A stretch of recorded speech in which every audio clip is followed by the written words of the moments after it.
Ղարաբաղյան խնդիրը եւ Վիեննայի բանակցությունները շարունակում են մնալ միջազգային զարգացումների եւ միջազգային մամուլի օրակարգում։ Ղարաբաղի հարցը երեկ քննարկվել է Ռուսաստանի Դաշնության անվտանգության խորհրդում։ Խորհրդակցության մասնակիցները կարծիքներ են փոխանակել Լեռնային Ղարաբաղի կարգավորման թեմայով Հայաստանի եւ Ադրբեջանի նախագահների հանդիպան ենթատեքստում, որը նախօրյակին տեղի է ունեցել Վիեննայում, հայտնել է նախագահի մամլոք արտուղար Դմիտրի Պեսկովը։ Վիեննայի հանդիպման արդյունքներով Մինսկի խմբի ողջավորության մասին հայտնել է Ջեյմս Ուորլիքը։ Նրա խոսքերով նախագահները ցուցաբերել են քաղաքական կամք, որպեսզի դուրս գան ստատուս քվոյի շրջանակներից եւ այնպիսի քայլեր ձեռնարկեն, որոնք օգուտ կբերեն տարածաշրջանի բնակչությանը։ Ադրբեջանի նախագահի աշխատակազմի փոխղեկավար Նովրուզ Մամեդովը, անդրադառնալով Անջեյ Կասպրչիկի լիազորությունների ընդլայնմանը, ասել է. «Լիազորությունների էական ընդլայնում չի կարող լինել։ Այնտեղ նշվածը Մինսկի խմբի տեսակետն է։ Մենք որևէ պարտավորություն չենք վերցրել»։ Մամեդովը նորից կրկնել է, թե հայկական կողմը պետք է ազատագրի տարածքները համաձայն ՄԱԿ-ի անվտանգության խորհրդի բանաձևերին։ Հայտարարությամբ հանդես է եկել նաեւ ԵԱՀԿ գործող նախագահ, Գերմանիայի արտգործնախարար Ֆրանց Վալտեր Շտայնմայերը, ով ողջունել է հետաքննությունների մեխանիզմի ներդրումը եւ ԵԱՀԿ նախագահի ներկայացուցչի թիմի ընդլայնումը։ Ռուսաստանի Դաշնության խորհրդի միջազգային հարցերով հանձնաժողովի ղեկավար Կոնստանտին Կասաչովը հայտարարել է, որ Ղարաբաղյան հակամարտության կարգավորման վերաբերյալ Վիեննայում անցկացված բանակցությունները վկայել են պայմանավորվելու հարցում Հայաստանի եւ Ադրբեջանի պատրաստակամության մասին։ Ռուսաստանին պետք չէ կողմերից մեկի հաղթանակը, նրան անհրաժեշտ է ամուր, երկու կողմին էլ ձեռնտու խաղաղություն, որը կբացառի ուժային լուծման յուրաքանչյուր հնարավորություն։ Վիեննայում ըստ ամենայնի հաջողվել է պայմանավորվել շատ բաների մասին։ Անկասկած է, որ միջնորդների առաքելությունը կարևոր է, սակայն գլխավոր աշխատանքը պետք է կատարեն իրենք, հակամարտող կողմերը։ Դրա համար կան նախադրյալներ, ասել է նա։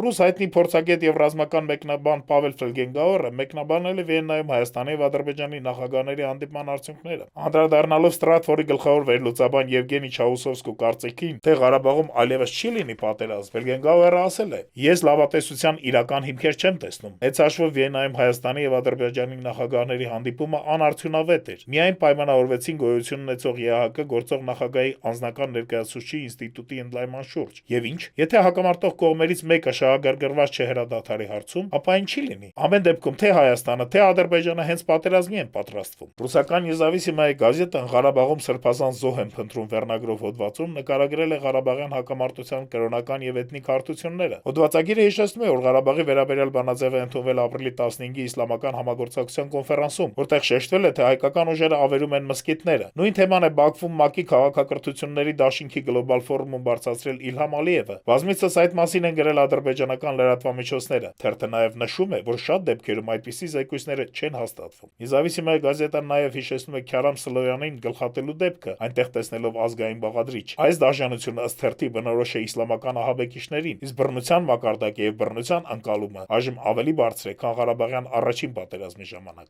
Կոմերսանտը իր անդրադարձում նկարագրում է բանակցությունների մանրամասները։ Ադրբեջանցի վերլուծաբան Իլգար Վելիզադեն, ներկայացնելով Ադրբեջանի նկարտումները, թերթին մտավախություն է հայտնել, թե բանակցությունների հերթական տապալումը կարող է հանգեցնել ռազմաճակատում հերթական սրացման։ Փորձագետ Սերգեյ Մինասյանն էլ խիստ զգուշ լավատեսություն է արտահայտել։ Ռուս վերլուծաբան Սերգեյ Մարկեդոնովը ասել է, որ հակամարտության ապասառեցումը այժմ խիստ անկայուն է, սակայն լուծման դիվանագիտական ջանքերը կշարունակվեն։ Բրիտանացի լրագրող եւ վերլուծաբան Թոմաս Դե Վալը, անդրադառնալով հրադադարի ռեժիմի մոնիտորինգի հնարավորությունների վերսկսմանը, ասել է. «Այս արդյունքները գերազանցեցին իմ բոլոր սպասելիքները։ Դեռ շատ բան կա անելու, սակայն սա լավ սկիզբ է»։ Ադրբեջանցի վերլուծաբան Ռասիմ Մուսաբեկովը անդրադարձել է հարցին, թե ինչու էր Սերգեյ Լավրովը նստել Սերժ Սարգսյանի աջ կողմում։ Լավրովը հատուկ էր նստել այնտեղ, որպեսզի ծանր բանակցությունների ընթացքում զսպի եւ ուղղորդի Սարգսյանին, ասել է նա։ Ռուս փորձագետ Սերգեյ Մարկովը ասել է, որ կողմերի միջև համաձայնություն է ձեռք բերվել Կազանյան բանաձևերի 95%-ի վերաբերյալ։ Մնացած 5%-ը վերաբերում է վերադարձվող տարածքներին։ Հայկական կողմը համաձայն է վերադարձնել 5 շրջան, Ադրբեջանը պահանջում է 6.5, համաձայն լինելով հայերին թողնել Լաչինի միջանցքը։